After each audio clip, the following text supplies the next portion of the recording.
Thank you, sir, for the introduction. And Dr. Zishan has already spoken in details regarding detailed MR evaluation of a post-operative heart, that is a repair talk. So in this talk, I'll be restricting myself to evaluation of right heart in a post-operative patient who has a pacemaker in situ, which is an additional challenge. We'll see how we mitigate these challenges. So if you look at the burden of operated CHD, like many of these patients, operated congenital heart disease patients will eventually develop AV blocks or sinus node dysfunctions or ventricular arrhythmias, because of which they might require pacing therapy. Now, the prevalence of indications for pacing therapy differs according to various indications for surgery as well as various indications for pacing therapy. As we can see, the prevalence varies, and overall, if we see on an average, 5 to 10% of the patients with operated CHD might require pacemaker in their lifetime. Now, as we have heard before, the evaluation of right heart is the key, because right heart RV size and functional assessment is the key determinant for guiding clinical decision making, because it bears the burden of both pressure and volume overloads in multitude of congenital heart diseases. And also exposure to cyanosis and surgeries may lead to scar tissue and diffuse fibrosis. So assessment of that also becomes important for prognostication of the patient. Now, MR is the gold standard imaging modality for non-invasive assessment of both RV size and function, as well as a scar, as well as diffuse fibrosis. In addition to that, it helps us in assessment of flows, the hemodynamic evaluation, valvular regurgitation, gradients across the stenosis, etc. And we are aware of the problems in a post-operative patient, that the problems are echo phases, that is poor acoustic windows, as well as due to the scar, sometimes visualization of the cardiac structures is difficult. So in patients who have an operated CHD with pacemaker, now there is an additional challenge while doing the MR scan in these patients because of the electronic and ferromagnetic components in the pacemaker, which interfere with the magnetic field, which may lead to multiple complications, like there can be mechanical displacement or heating effect at the lead tissue interface. Now, these complications have been mitigated in the current generation pacemakers by decreasing the ferromagnetic content in the conditional pacemakers, or also changes in the lead design, etc., which reduces the heating effects. We also do not routinely we do not scan patients who have abandoned epicardial or temporary leads, because then again heating effects are higher in these patients, so these are contraindicated for a cardiac MRI. Other changes are changes in the ECG, which is because of the electromagnetic effect, etc., which is again taken care of by redesigned leads along with filters. And so basically in the current generation MR conditional pacemakers, the main two issues that we face are that first of all, the device has to be reprogrammed into a asynchronous pacing mode before going into the scanner. That is one thing. Second is that there are several artifacts that we get on imaging. So what I'll just discuss briefly is how do we mitigate these challenges by showing a few cases. So because of these technological advancements, now in the 2021 guidelines also, ESC gives a class 1A recommendation for scanning patients with MR conditional pacemakers. And they say that it can be performed safely if you follow manufacturer instructions. And this is the most important thing, that we have to follow the instructions for use. So when I say MR conditional devices, I mean that they are MR safe only when manufacturer defined conditions are met.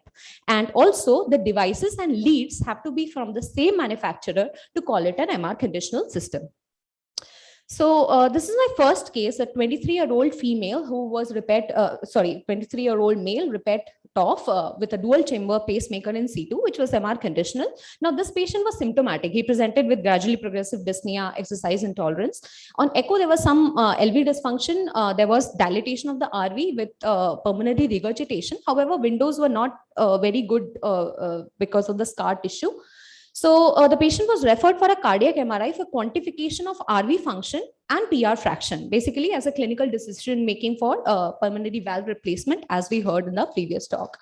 So before taking the patient into the scanner, what are the extra things that we need to be take care of is that we have to check the indication. Secondly, the device has to be in situ more than 6 weeks at least. In our patient, it was for 10 years.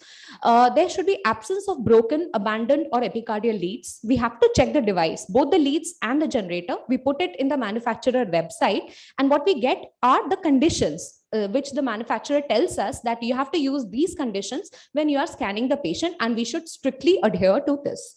And the safety equipment has to be in place along with drugs, defib spacing devices, etc. And informed consent has to be taken from the patient before scanning. So once we take the patient inside the scanner, there are two things that we are worried about: the artifacts because of the generator and artifacts because of the lead. Now, the generator, many a times, because it is away from the heart, many a times it does not cause artifacts into the area where the cardiac, where we want to evaluate. But if the generator is low, sometimes we can, and the skin is loose, we can actually tape the skin little up to remove the artifacts from the generator when we are scanning the heart.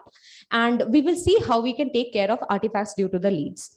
We should scan in inspiration so that heart is lower in position. We should monitor ECG, pulse, SpO2, etc. during the scan, and we should tailor our scan for the minimum possible time that is there inside the scanner. So the main workhorse sequences that we use routinely is the cine sequence and the phase contrast imaging. So we did cine sequence in the patient. So we have seen routinely BSSFP images are used, sequence is used for cine imaging, but we can see the amount of artifacts it gave in this case. So we switched over to a gradient echo cine, and we can see, we can clearly visualize the heart, and we can see that RV function is not that bad, and RA is slightly dilated. RV is not appearing very dilated. There was some LV dysfunction and abnormal septal movement, but GRE cine actually helped us in giving good quality images, cine images. So that is one change that we did in this case. Again, RVOT cine, axial cine also was done, and we could see some amount of stenosis or mild narrowing of the proximal pulmonary artery. So what we did was a gradient, pressure gradient across this area, and it was not significant. So this was only a mild stenosis, which was better seen in a slice below this. So we did the evaluation of RV function, and it gave us the RV ejection fraction of 47.5%. And there was these ADVs and ESVs were at the higher side of the normal. But what the patient was referred to us for was the PR fraction. So we do a phase contrast imaging at the level of proximal here, and we cut a slice here, and we get the pulmonary flow. And in this patient, the PR fraction was 76%. So this was one information that we get. In patients who have residual VSDs, sometimes aortic flow estimation can be done, and we can obtain QPQS ratios also. In this patient, it was 0.9. He did not have any residual VSD. So these are the two main sequences that we use, cine and phase contrast imaging, which gives us most of the information. But additionally, as discussed earlier, if we require information about the scar, then we can do a PSIR or a LG image that we routinely use. And there also, in the same patients, we can see that, sorry, this was a different patient, sorry. So we can see in conventional LG, there is some amount of artifact here. But when we change it to a wideband LG, we can see that it mitigates the artifacts and we can get a clearer image. So this is another change we can do in patients who have pacemakers to get wideband LG. Now, advanced CMR imaging in the form of 4D flow, strain imaging, etc., can be used also in these patients. After the scan, the patient will be called after 1 week to recheck, and the thresholds will be checked. Now, this was about the MR conditional devices. For non-MR conditional devices also, there have been some studies which establish the safety for non-thoracic and thoracic MRIs both to be performed in non-MR conditional CIEDs. And that is why in the ESC 2021 recommendations, we can see that it gives class 2A recommendation for performing a MRI in a non-MR conditional pacemaker, provided no alternative imaging modality is available and no epicardial abandoned or damaged leads are present in these cases. So an example of that, this was a repair TOF patient, had a non-conditional pacemaker in C2, now complaining of dyspnea. Echo showed some amount of conduit narrowing, but window was poor again, and cross-sectional modality was required. So in this case, because it's a non-conditional pacemaker, but we have an alternative imaging modality, that was a CTA. So a CTA was done, which showed conduit calcification. Some amount of calcification is causing narrowing at the proximal end of the conduit, which is not very significant, but we can see the dilatation of the RVOT, which are well seen in the volume rendered images also in this case. And additionally, we could also see coronary anomaly, that was LED was arising from the right coronary sinus in this case. And there was an additional abnormality, that was the LVOT pseudoaneurysm in this case, which is also seen using the volume rendered images.